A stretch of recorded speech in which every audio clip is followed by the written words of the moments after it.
Hi friends, host Eric here. I was talking with famous people. I want to go over this common exchange, and I want to set some things or something. I don't know. So this is about the video. This video, Jordan Peterson and his disciples' destruction, destroyed, and basically that video is a pro-theism video or an anti-theism video is probably the best way to put it, because most atheists that care to identify themselves are really anti-theists, not so much atheists. An anti-theist is just somebody who's actively opposed to religion and faith and stuff, as opposed to just genuinely disinterested in it.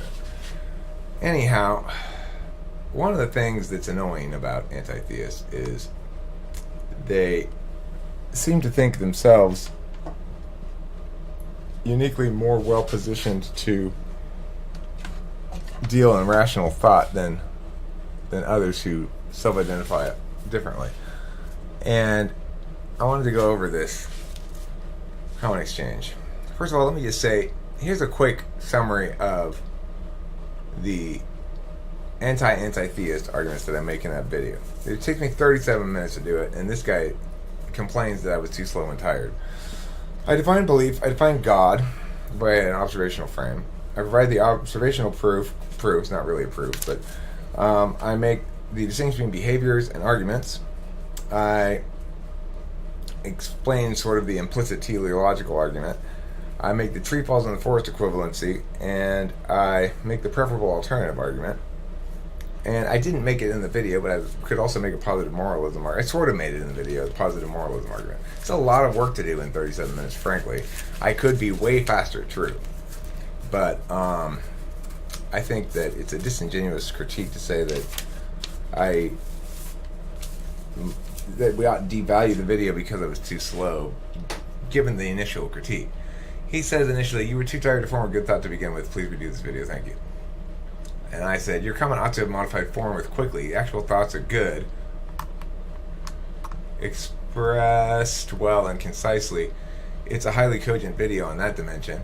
The delivery, however, is too slow. My energy level is too low. I'll concede on the delivery critiques for you to make them." And then he says, "Why go through 37 minutes when you can say the same thing in 10? What I say is that you need too long to even begin with your actual argument. Maybe you can point me to the vital parts. Thank you." Okay, maybe you ask that before asserting a paucity of good thoughts next time. Here's Horse Mumbler's comment where he timestamps it. And then I also say, you can increase the playback speed, right? And finally I say, as I realize probably should folks start with here, I say, I started around 420 with the definitional work on belief. He says, the timestamps were enough. Do not get too emotional with me. I'll look into it this evening.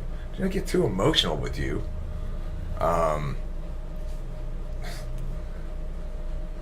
Look, your little FE attacks aren't going to do you any good. You might be the gauge of all-knowing, but you can't be the gauge of all-knowing without actually knowing anything. Like, you gotta know what I'm saying in order to play that sort of pedant's triumph thing you're trying to do here.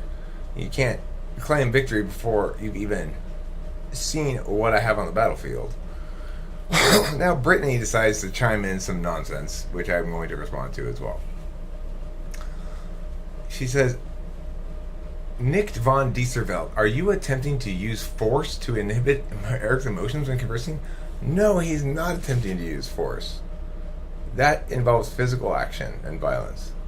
He is trying to FE position himself with the upper hand. Emotional response is that's how yours does, because you're an ESFP. Emotional response is how our electromagnetic system works. They're part of the activation response stimuli. Survival mode always. That's all we are, a big ball of survivalness. He took his time to respond to you multiple times, read your words, digest and timestamp for you per your request. Then you judge his endocrine system. Listen, I agree that his critique on me being emotional was disingenuous, but it's because of FE positioning. He's not actually saying my emotions are bad. He's trying to position it as though I'm responding emotionally rather than logically, which of course I'm not. You must love his body, trying to tweak it virtually. Then to be purposely offensive and state that you're going to look at the timestamps he suggested for you tonight, you ought to work on your delivery mode. Okay, that's the FE thing. Best thing to start with is recognizing and considering the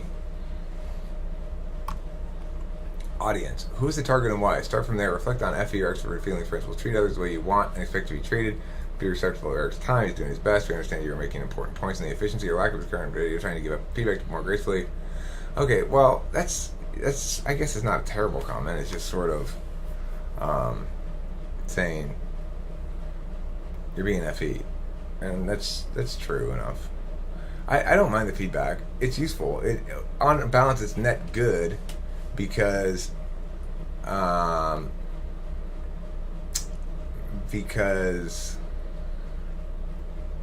he's right on that level. It's just the thing that makes it disingenuous is he's critiquing that level because he's wrong on the other level and he's afraid of that. Here's another example.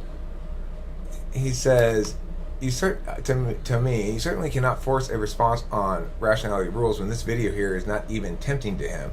2, prayer does not prove the existence of God, but only your belief in such. When do you guys learn the difference? So I said, okay, foremost, let's not get all reductive here. I'm not part of any you guys. Next, respond to what I said. Don't strawman me. I'm actually saying things that have concrete meaning. I indicated the behavior of prayer does not supervene upon belief. In other words, a non-believer can go through the motions. I did not say that prayer proves the existence of anything, including God. Try watching it again, this time listening to the actual arguments I make. So, Nichter von Dieservelt,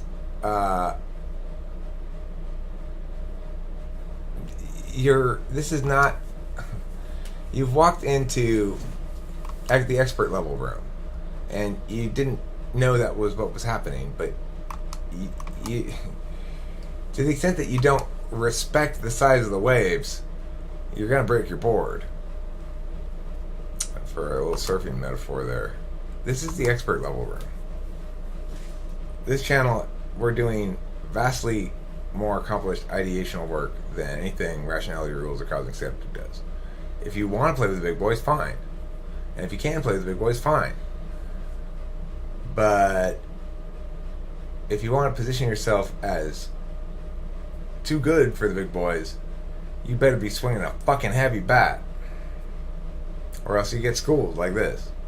Thanks for watching. Don't forget to eat plenty of cheese.